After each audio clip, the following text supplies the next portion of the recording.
बोले वशिष्ठ है व्यथित हृदय, राजा को भूषाई पाकर, दो कंधे तो बुलवा लाओ कैकई के नैहर से जाकर।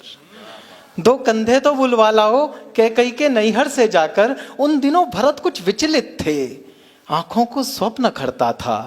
कारण तो ज्ञात नहीं था, पर मन के भीतर कुछ गढ़ता था।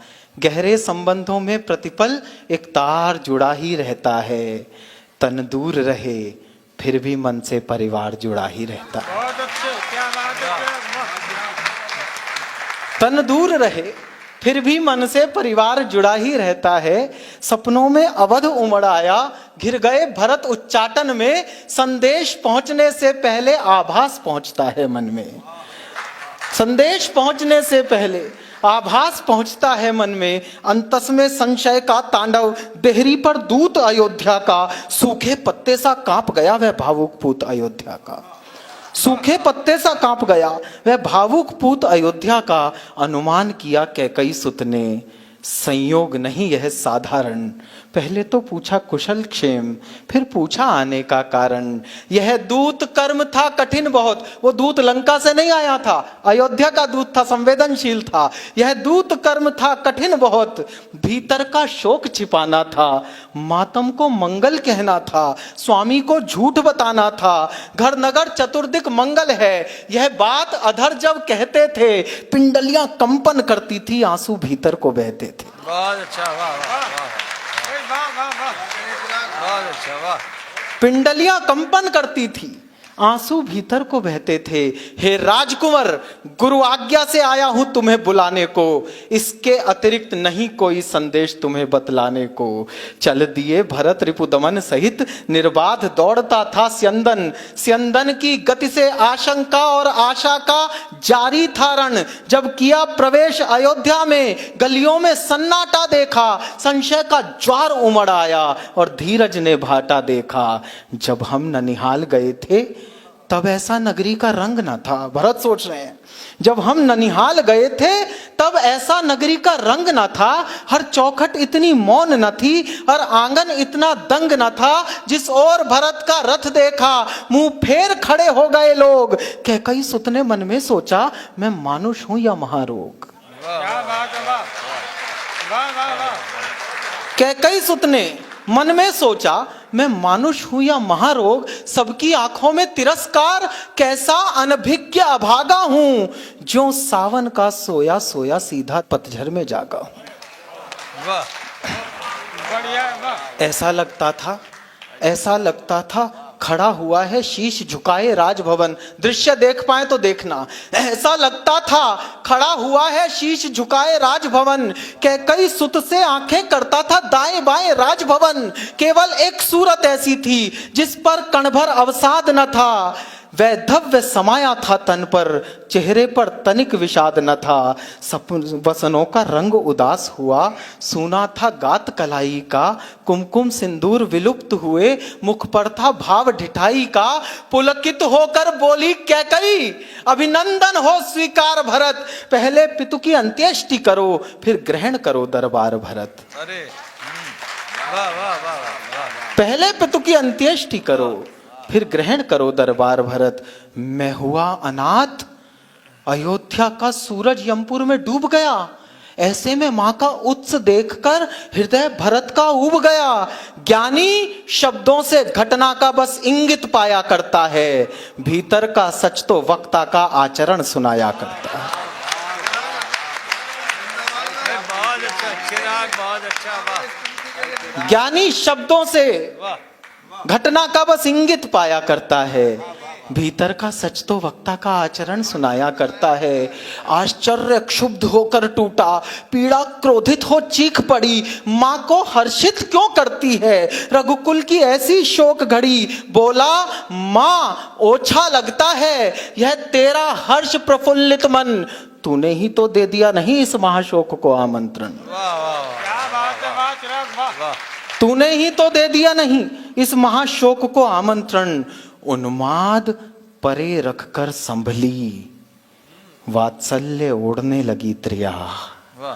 उन्माद परे रखकर संभली, वात्सल्य ओढ़ने लगी त्रिया, सुत की आंखों में घृणा देख भौहें सिकोड़ने लगी त्रिया। तुझको भी मैं दोषी लगती, ऐसे क्या पाप किए मैंने, राजा पर थे 2 वर उधार, अवसर पर मांग लिए मैंने। वाह वाह वाह वाह वाह। राजा पर थे 2 वर उधार, अवसर पर मांग लिए मैंने, मेरा बेटा युवराज बने ये इच्छा तो अपराध नहीं, और राम नहीं बन जाते तो पूरी होती ये साध नहीं। ये सुनते ही थम गए भरत, जम गई शिरा, खुल गए अधर, लगता था नमक छिड़क डाला कैकई ने जलते घावों पर। वाह हर रोम लपट बन दहता था, पर्वत सा टूटा था सिर पर।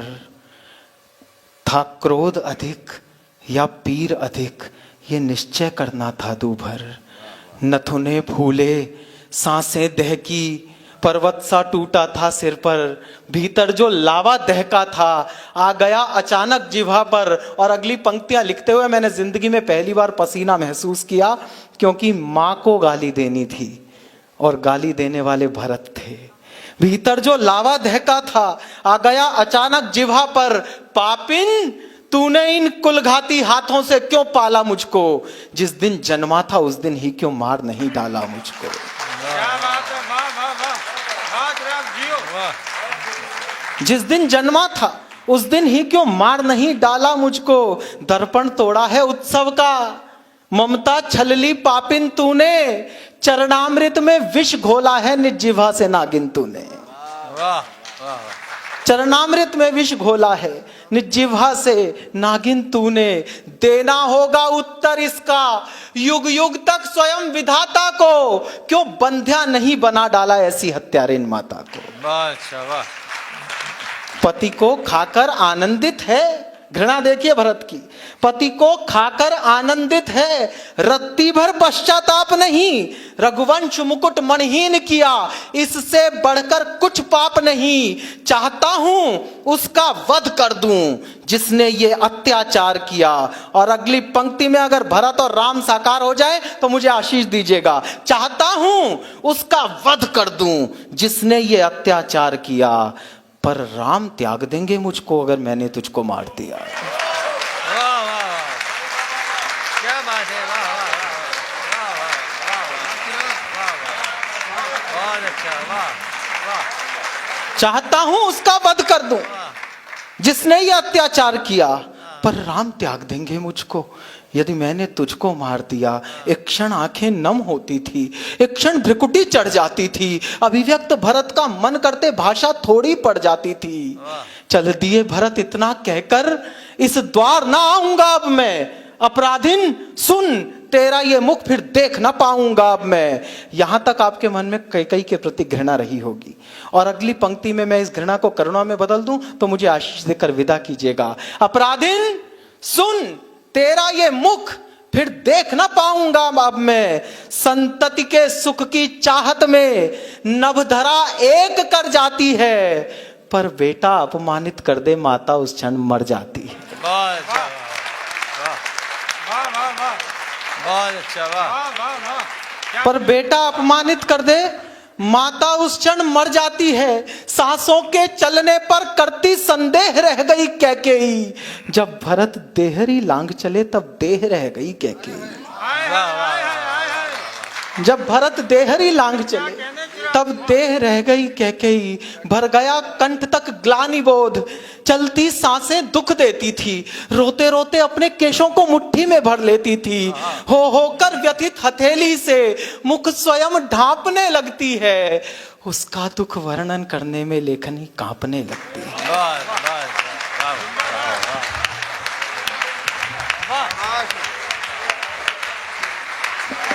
इस कविता के लिए खड़े हो जाइए आप। ये चिराग ने अद्भुत कविता लिखी है। बैठिए बैठिए। राम कथा हमने सैकड़ों बार सुनी, नहीं हजारों बार सुनी, नहीं लाखों बार सुनी, और लगता है कि इतनी तरह से ये कथा बखानी जा चुकी है कि अब उसमें कोई आयाम बचा नहीं है। लेकिन ये सिरफिरा कभी फिर सिरे जोड़ देता है, सिरफरेपन में फिर सिरापन आ जाता है किसी भी कथा में जब फिर से सिरा ढूंढ ले कवि, तो वो कवि बड़ा हो जाता है।